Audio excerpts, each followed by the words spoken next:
Episode opening സീനിൽ ഇപ്പൊ ഒരു പവർ പ്ലാന്റ് ഏരിയ ആയിരിക്കും കാണിക്കുക. അവിടെയാണെങ്കിൽ ഒരുപാട് കള്ളന്മാരൊക്കെ കടന്നു വന്ന് ഇപ്പോ അറ്റാക്ക് ചെയ്യാണ്.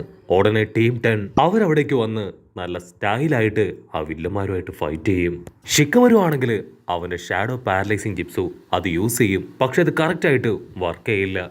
ഉടനെ ബാക്കിയുള്ള ടീംമേറ്റ്സ് അവരെല്ലാവരും ചേർന്ന് ഇപ്പൊ ആ വില്ലന്മാരെ കെട്ടിയിടുകയാണ്. ചിക്കടയ്ക്കാണെങ്കിൽ ഒരുപാട് വിഷമാവും. ഞാൻ എന്റെ ഷാഡോ പാരലൈസിങ് ജിപ്സു കുറച്ചുകൂടെ ട്രെയിനിങ് ഒക്കെ എടുത്ത് ഇമ്പ്രൂവ് ചെയ്യണമെന്ന് പറഞ്ഞ് അവനിപ്പോ ഒരുപാട് വിഷമത്തിൽ വീട്ടിലേക്ക് പോകും. അവിടുന്ന് അങ്ങനെ ബ്ലാക്ക് ഔട്ട് ചെയ്താ ഇപ്പൊ ഒരു ഫ്ലാഷ് ബാക്ക് കാണിക്കും. ഫ്ലാഷ് ബാക്കില് ഷിക്കടയാണെങ്കിൽ ഇപ്പൊ വീട്ടിലേക്ക് വരും. അപ്പൊ ടെമരി അവള് കാര്യമായിട്ട് എവിടേക്കോ പോകാനുള്ള തയ്യാറെടുപ്പിലാണ്. ഷിക്കടയെ കാണുമ്പോ അവള് പറയും, ഞാൻ അത്യാവശ്യമായിട്ട് ഒന്ന് പുറത്തേക്ക് പോവാണ്. സാൻഡ് വില്ലേജിലുള്ള കുറച്ച് VIPs നമ്മുടെ ഗ്രാമത്തിലേക്ക് വരുന്നുണ്ട്. അവരെ ഹോണർ ചെയ്യേണ്ടത് എന്റെ ഉത്തരവാദിത്തമാണ്. കട്ട് ചെയ്ത മറ്റൊരു ഭാഗത്ത് ലോർഡ് എൻജു ആളിപ്പോ ഷിക്കമറുവിന്റെ അടുത്ത് കാര്യമായിട്ട് എന്തൊക്കെയോ സംസാരിക്കുകയാണ്. അവരാണെങ്കിൽ ഇപ്പൊ ടെമരിയുടെയും സാൻഡ് വില്ലേജിന്റെയും പേരൊക്കെ പറഞ്ഞ് പരസ്പരം 150 പറഞ്ഞ് 100 പറഞ്ഞ് പൊരിഞ്ഞ അട്ടയടി ഫൈറ്റ്. ആളാണെങ്കിൽ ഷിക്കമറുവിന് ഉപദേശിക്കും, നീ ഇനിയെങ്കിലും ഷാഡോ ജിപ്സുവില് ഒരു മാസ്റ്റർ ആവണം. നിനക്കൊരു പൊളിറ്റീഷ്യൻ ആവാനുള്ള എല്ലാ കഴിവുണ്ട്. പക്ഷെ നീ ഇങ്ങനെ ഒതുങ്ങിക്കൂടുന്ന ഒട്ടും ശരിയല്ല. നിന്റെ മകന് നീ ഒരു മാതൃകയാവണം എന്നൊക്കെ പറഞ്ഞ് അവനെ വീണ്ടും വീണ്ടും ഗുണദോഷിക്കും. ഷിക്കമരു തീർത്തു പറയും, എന്നെ കൊണ്ട് പറ്റില്ല. എനിക്ക് ഒരുപാട് റെസ്പോൺസിബിലിറ്റി ഉണ്ട്. ഞാനിപ്പോ ഹൊക്കാഗയുടെ അസിസ്റ്റന്റ് ആണ്. അത് മറന്ന് എനിക്ക് സ്വന്തമായിട്ട് ഒന്നിനെ കുറിച്ചും ചിന്തിക്കാനോ നേടിയെടുക്കാനോ ഇപ്പൊ സാധിക്കില്ല.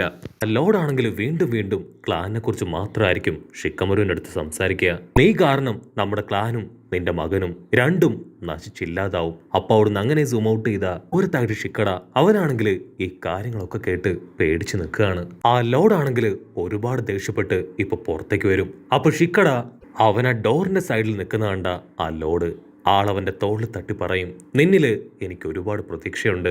നീ ഒരിക്കലും നിന്റെ പപ്പയെ പോലെ ആവാൻ പാടില്ല എന്ന് പറഞ്ഞ് അവിടുന്ന് കടന്നു പോവും. ഷിക്കടയാണെങ്കിൽ ഒന്നും മനസ്സിലാവാതെ കൺഫ്യൂസ്ഡ് ആയിട്ട് ഡയറക്റ്റായി അവന്റെ പപ്പയോട് കാര്യം അന്വേഷിക്കും. ആള് പറയും, നീ അതൊന്നും കാര്യാക്കണ്ട. നീ നിന്റെ പഠിത്തത്തിൽ മാത്രം ശ്രദ്ധിക്കുക. ബാക്കി എല്ലാ കാര്യങ്ങളും സമയമാവുമ്പോ നിന്നെ തേടിയെത്തും. അവിടുന്ന് അങ്ങനെ ബ്ലാക്ക് ഔട്ട് ചെയ്ത ഷിക്കട അവനിപ്പോഴും ഒരുപാട് സാഡായിട്ട് ബൊറൂട്ടോ ടീമിന്റെ അടുത്തേക്ക് വരികയാണ്. ഷിക്കട പറയും, എന്നെ കൊണ്ട് ആ ഷാഡോ പാരലൈസിങ് ജിപ്സു അത് കറക്റ്റായിട്ട് യൂസ് ചെയ്യാൻ കഴിയുന്നില്ല. ഫോർത്ത് ടൈമാണ് എനിക്ക് മിസ്റ്റേക്ക് പറ്റുന്നത്. അതിന് ഇവാബെ ചോദിക്കും, നിനക്കത് മാത്രമല്ലല്ലോ നിന്റെ അമ്മയുടെ ആ ഒരു വിങ് സ്റ്റൈൽ പവർ അതും നിന്നെ കൊണ്ട് യൂസ് ചെയ്യാൻ കഴിയില്ലേ? അതിന് മെറ്റല്ലി പറയും, അതെ, ഇവ നന്നായിട്ട് അത് യൂസ് ചെയ്യുന്നത് ഞാൻ കണ്ടിട്ടുണ്ട്. പിന്നെന്തിനാ ഈ ഷാഡോ പാരലൈസിങ് ജിപ്സുവിൽ മാത്രം ഇങ്ങനെ സ്റ്റിക്ക് ഓൺ ചെയ്യുന്നേ? അതിന് ഷിക്കട ടെൻഷനാവും. എന്നെ കൊണ്ട് പറ്റില്ല. ഞാനൊരിക്കലും അത് ട്രൈ ചെയ്യാൻ പോകുന്നില്ല. എനിക്ക് ഷാഡോ പാരലൈസിങ് ജിപ്സു അതിൽ തന്നെ ഒരു മാസ്റ്ററായിട്ട് മാറണം. അതാണ് എൻ്റെ ഏറ്റവും വലിയ ആഗ്രഹം.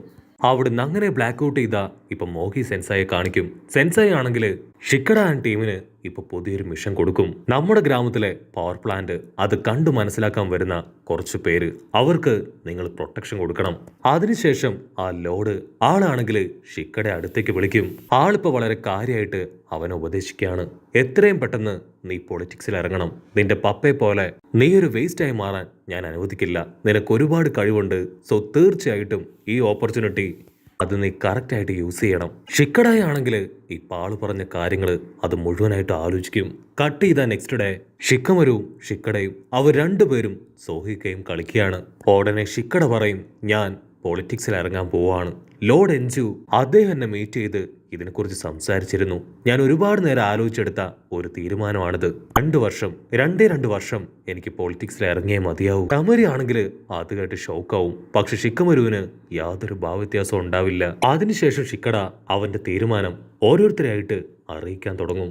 ആർക്കും അവന്റെ ആ ഒരു തീരുമാനത്തോട് യോജിക്കാൻ കഴിയില്ല. എല്ലാവരും ഷോക്കായിട്ടായിരിക്കും അത് കേൾക്കുക. ഡെങ്കി ആണെങ്കിൽ ഷിക്കടയോട് സംസാരിച്ച് ആ ഒരു പവർ പ്ലാന്റിലേക്ക് വരും. അവിടെയാണെങ്കിൽ ഓൾറെഡി മുൻപുണ്ടായ ഫൈറ്റില് ഒരുപാട് കേടുപാടുകളൊക്കെ സംഭവിച്ചിട്ടുണ്ട്. ഉടനെ ഡെങ്കി അവനിപ്പോ അവിടെ എന്തൊക്കെയോ വർക്ക് ചെയ്യാൻ തുടങ്ങും. അപ്പൊ ഷിക്കട അവൻ ഡെങ്കിയോട് പറയും, ഞാൻ പൊളിറ്റിക്സിൽ ഇറങ്ങാൻ പോവാണ്. ഡെങ്കി ആണെങ്കിൽ ഒരു സെക്കൻഡ് അത് കേട്ട് ഫ്രീസ് ആവും. പക്ഷെ അപ്പോഴായിരിക്കും അവിടെ ആ ഒരു തകർന്ന സ്ഥലത്ത് നിന്ന് ഇപ്പൊ ഇലക്ട്രിസിറ്റി പുറത്തേക്ക് ലീക്കാവാൻ തുടങ്ങുക. ഡെങ്കി ആണെങ്കിൽ ഒരുപാട് കഷ്ടപ്പെട്ട് അത് റെഡിയാക്കാൻ നോക്കും. പക്ഷെ ആ വിൻമില്ല് അത് റൊട്ടേറ്റ് ചെയ്യില്ല. അതിന് ഷിക്കട ചോദിക്കും, ആ ഒരു വിൻമില്ല് അത് കറങ്ങുകയാണെങ്കിൽ ഈ പ്രോബ്ലം സോൾവ് ആവോ? അതിന് ഡെങ്കി പറയും, അതെ, പക്ഷെ അതെവിടെയോ സ്റ്റക്കായിട്ടാണ് ഉള്ളത്. അത് കണ്ടുപിടിച്ച് റെഡിയാക്കണം, അല്ലെങ്കിൽ നിമിഷ നേരം കൊണ്ട് പവർ മുഴുവൻ പുറത്തേക്ക് ലീക്കാവും. ഉടനെ ഷിക്കട അവനിപ്പോ അവന്റെ അമ്മയുടെ വിങ് സ്റ്റൈല് അതങ്ങനെ ക്രിയേറ്റ് ചെയ്യുകയാണ്. അവൻ ഡെങ്കിയോട് ഇപ്പൊ സ്വിച്ച് ഓൺ ചെയ്യാൻ പറയും. ഡെങ്കി ആണെങ്കിൽ ഡെങ്കി ആ സ്വിച്ച് ഓൺ ചെയ്യും. അത് കറക്റ്റ് ആയിട്ട് വർക്കൗട്ടായി ആ ലീക്ക് സ്റ്റോപ്പ് ആവും. അപ്പോഴായിരിക്കും ഡെങ്കി അവനൊരു തിരിച്ചറിവ് ഉണ്ടാവുക, ഞാനിപ്പോ പൊളിറ്റിക്സിൽ ഇറങ്ങാൻ പാടില്ല. ഡെങ്കി പറയും, എനിക്ക് തെറ്റിപ്പോയി, ഞാനിപ്പോ പൊളിറ്റിക്സിൽ ഇറങ്ങില്ല. ഞാനും എന്റെ നിഞ്ച പവറിൽ തന്നെ കോൺസെൻട്രേറ്റ് ചെയ്ത് ഒരു പവർഫുൾ ആയിട്ടുള്ള ഷിനോബിയായി മാറും. അവിടുന്ന് അങ്ങനെ കട്ട് ചെയ്ത അവന്റെ പുതിയ തീരുമാനം അത് ഷിക്കമരുവിനെയും ടമറിയെ അറിയിക്കും. അവർക്കാണെങ്കിൽ ഭയങ്കര സന്തോഷാവും. ഉടനെ ഷിക്കട പറയും, അമ്മയുടെ വിൻ സ്റ്റൈൽ പവർ അതുകൂടെ എനിക്ക് പറഞ്ഞു തരണം. അതിനുശേഷം ലോർഡ് എൻജുവിന്റെ അടുത്തും അവൻ ഈ കാര്യങ്ങൾ പറയും. ആൾ ഒരുപാട് ദേഷ്യപ്പെട്ട് ഫുൾ കലിപ്പില് അവിടുന്ന് പുറത്തേക്ക് പോവാണ്. അവിടുന്ന് അങ്ങനെ ബ്ലാക്ക് ഔട്ട് ചെയ്ത നെക്സ്റ്റ് ഡേ ബൊറൂട്ടോയും മീറ്റ്സുകയും അവർ രണ്ടുപേരും ടീം 15 ചേർന്ന് ഒരു മിഷന് വേണ്ടി പോവാണ്. അപ്പോഴായിരിക്കും മരത്തിന് മുകളിൽ ഏതോ ഒരുത്തൻ ബൈനോക്കുലറൊക്കെ വെച്ച് ദൂരത്തായിട്ട് ഒരു പെൺകുട്ടിയെ നോക്കുന്നത് കാണുക. അത് കണ്ട ബൊറൂട്ടോ അവന്റെ കയ്യിലുണ്ടായിരുന്ന ഒരു കത്തി ഇപ്പൊ അവന് നേരെ വലിച്ചെറിയും. കത്തി വന്നതും ആ കത്തി വരുന്നത് കണ്ടതും അവൻ പേടിച്ച് ഇപ്പൊ താഴേക്ക് വീഴും. അപ്പോഴായിരിക്കും ബൊറൂട്ടോയും മീറ്റ്സുകയും അവന്റെ കയ്യില് ഒരു ചെറിയ കിളിക്കൂടും അതിൽ മുട്ടകളും കാണുക. അവർക്ക് മനസ്സിലാവും അവൻ ആ പെൺകുട്ടിയെ ആയിരുന്നില്ല, മറിച്ച് ആ മുട്ടകളെ അവറ്റകളെ പ്രൊട്ടക്ട് ചെയ്യാനായിരുന്നു ശ്രമിച്ചുകൊണ്ടിരുന്നതെന്ന്. ബൊറൂട്ടോയ്ക്ക് ടെൻഷനായി. ഇപ്പൊ അവനോട് ചോദിക്കും, എന്തെങ്കിലും പറ്റിയോ? ഞങ്ങളോട് ക്ഷമിക്കണം, ഞങ്ങൾ നിങ്ങളെ തെറ്റിദ്ധരിച്ചു. ആള് സിമ്പിളായിട്ട് പറയും, കുഴപ്പമൊന്നുമില്ല, ഞാൻ ആക്ച്വലി ഈ മുട്ടകളെ പ്രൊട്ടക്ട് ചെയ്യാനാണ് ആ മരത്തിന് മുകളിലേക്ക് കയറിയതെന്ന് പറഞ്ഞ് അയാളിപ്പോ ആ മുട്ടയ്ക്ക് കിസ്സൊക്കെ കൊടുക്കാണ്. എനിക്ക് ഈ മുട്ടകൾ ഒരുപാട് ഇഷ്ടമാണ്. അങ്ങനെ അവർ സംസാരിച്ചുകൊണ്ടിരിക്കുമ്പോൾ തന്നെ ആ മുട്ടകളുടെ അമ്മ പക്ഷിയും അച്ഛൻ പക്ഷിയും അവറ്റകൾ രണ്ടും അവിടേക്ക് പറന്നു വരുന്നതായിട്ട് അവർ കാണും. ഉടനെ ആളാണെങ്കിൽ ആ കൂടും മുട്ടകളും അതിരുന്ന സ്ഥലത്ത് തന്നെ കൊണ്ടുവന്ന് വെക്കും. ബൊറൂട്ടോ വീണ്ടും ഒരുപാട് നേരം ആളോട് സംസാരിച്ച് ഇപ്പൊ വാച്ചിലേക്ക് നോക്കും. ഓ മൈ ഗോഡ് മീറ്റ്സുക, നമ്മൾ ഇന്നും ഒരുപാട് ലേറ്റ് ആണ്, എത്രയും പെട്ടെന്ന് നമുക്ക് അവിടേക്ക് പോകണം, അല്ലെങ്കിൽ സാറട അവള് ചീത്ത വിളിച്ച് കൊല്ലുമെന്ന് പറഞ്ഞ് ഇപ്പൊ രണ്ടുപേരും സാറടയുടെ അടുത്തേക്ക് വരികയാണ്. സാറടയ്ക്കാണെങ്കിൽ അവര് ലേറ്റ് ആയിട്ട് വരുന്നത് കാണുമ്പോൾ തന്നെ ഒരുപാട് ദേഷ്യം തോന്നും. ഉടനെ കൊനഹമാരും ആണെങ്കിൽ ഇപ്പൊ രണ്ട് ടീമിനെയും അടുത്തേക്ക് വിളിക്കും. അതിനുശേഷം ആ മിഷൻസ് ഒക്കെ അസൈൻ ചെയ്ത് കൊടുക്കുന്ന ആ ഒരു ലേഡി അവരാണെങ്കിൽ നമ്മുടെ ആൾക്കാരുടെ പുതിയ മിഷൻ അതിനെക്കുറിച്ച് ഇപ്പൊ ഡീറ്റെയിൽ ആയിട്ട് എക്സ്പ്ലെയിൻ ചെയ്യാൻ തുടങ്ങും. ഗ്രാമത്തില് ചില പ്രത്യേക പറവകള് ജനങ്ങളെ എല്ലാവരെയും അറ്റാക്ക് ചെയ്യാണ്. സോ ആ ഒരു ബാഡ് ആയിട്ടുള്ള ബേർഡ്സ് അവറ്റകളെ മുഴുവൻ പിടിക്കുക, അവറ്റകൾ എന്തിനാണ് സാധാരണ ജനങ്ങളെ അറ്റാക്ക് ചെയ്യുന്നത് എന്ന് മനസ്സിലാക്കുക. ഇതൊക്കെയാണ് നിങ്ങളുടെ ഇന്നത്തെ ഡ്യൂട്ടി. ബൊറൂട്ടോയ്ക്കാണെങ്കിൽ ആ മിഷൻ കേൾക്കുമ്പോൾ തന്നെ ഒട്ടും ഇഷ്ടാവില്ല. ഇത്രയും ബോറ് മിഷൻ ഞാൻ ഇതുവരെ കണ്ടിട്ടില്ല. പക്ഷെ കൊനോമാരുവാണെങ്കിൽ ഇപ്പൊ എല്ലാവരെയും ബൂസ്റ്റപ്പ് ചെയ്യും. ഈ മിഷനെ കുറിച്ച് ഓർത്ത് ആരും ഡൗൺ ആവേണ്ട ആവശ്യമില്ല. ഇതൊരു അടിപൊളി വെറൈറ്റി മിഷനാണ്. നമ്മളെ സപ്പോർട്ട് ചെയ്യാൻ ബേർഡ്സിനെ കുറിച്ച് അറിയാവുന്ന ഒരാളും നമ്മുടെ കൂടെ തന്നെ ഉണ്ടാവുമെന്ന് പറഞ്ഞ് അവരിപ്പോ ആ മിഷന് വേണ്ടി ഇറങ്ങിത്തിരിക്കും. നമ്മൾ മുൻപ് കണ്ട അതേ പക്ഷി നിരീക്ഷകൻ അദ്ദേഹം തന്നെയായിരിക്കും ഇത്തവണ അവരെ ഹെൽപ്പ് ചെയ്യാൻ അവരുടെ കൂടെ പോവുക. ഒരുപാട് മുട്ടകളും പക്ഷികളെയൊക്കെ നിരീക്ഷിച്ച് കാടും മേടൊക്കെ കയറി ഇപ്പൊ സമയം രാത്രിയായിരിക്കാണ്. അപ്പോഴായിരിക്കും ദൂരത്തുനിന്നായിട്ട് ആ ഒരു പക്ഷിയുടെ ശബ്ദം അവർ കേൾക്കുക. അവരാ ശബ്ദം കേട്ട ഭാഗത്തേക്ക് ഓടിയെത്തും. അപ്പൊ അവർ കാണും ആ ഒരു മോൺസ്റ്റർ ബേർഡ്സ് അവരാണെങ്കിൽ അവറ്റകളാണെങ്കിൽ ഇപ്പൊ ഒരു സാധാരണക്കാരനായ ചെറുപ്പക്കാരനെ അറഞ്ചം പൊറഞ്ചം കൊത്തി കൊല്ലാൻ ശ്രമിക്കുകയാണ്. നമ്മുടെ ആൾക്കാര് പിന്നെ ഒന്നും നോക്കില്ല, അവിടേക്ക് ചാടി വീണ് ആ പറവകളെ അറഞ്ചം പൊറഞ്ചം തല്ലി തല്ലി കൊല്ലുകയാണ്. അതിനുശേഷം ആ ബേർഡ്സിനെ പ്രൊട്ടക്ട് ചെയ്യാൻ ഇപ്പൊ ഒരു ജയന്റ് മാൻ അവൻ അവിടേക്ക് വരികയാണ്. അവനെ കാണുമ്പോൾ തന്നെ നമ്മുടെ ആൾക്കാർക്ക് മനസ്സിലാവും അവനാണ് ഈ ബേർഡ്സിനെ എല്ലാം ഇത്തരത്തിൽ ഡൈവേർട്ട് ചെയ്യുന്നത്. ഒന്നും നോക്കില്ല, രണ്ട് ടീമും വമ്പൻ ആയുധങ്ങളൊക്കെ എടുത്ത് പൊരിഞ്ഞ അടിയിടി ഫൈറ്റ്. ആ മോൺസ്റ്റർ ആനിമൽ ആണെങ്കിൽ ഇപ്പൊ ബൊറൂട്ടോയെ പിടിച്ചു വലിച്ച് അങ്ങനെ തല്ലി തല്ലി കൊല്ലുകയാണ്.